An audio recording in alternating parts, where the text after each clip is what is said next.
যে অভ্যুত্থান হয়েছে সেই অভ্যুত্থানে এই রংপুরেই প্রথম শহীদ হয়েছিল শহীদ আবু সাইদ।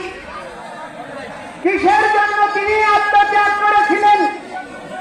তিনি আত্মত্যাগ করেছিলেন বাক স্বাধীনতার জন্য, তিনি আত্মত্যাগ করেছিলেন গণতন্ত্রের জন্য, তিনি আত্মত্যাগ করেছিলেন সহাবস্থানের জন্য, তিনি আত্মত্যাগ করেছিলেন মর্যাদাপূর্ণ একটি জাতি পরিণত করার জন্য।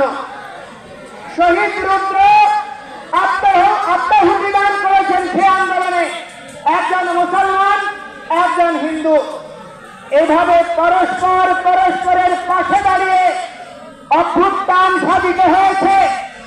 যাদের আত্মত্যাগ আর বলিদানের বিনিময়ে এই অভ্যুত্থান হয়েছে, তারা কি তার মূল্য পেয়েছে? তারা কি তার মূল্য পেয়েছে? আজকে দেখুন, নেক্সট জেলায় 30 লক্ষ শহীদের 2/3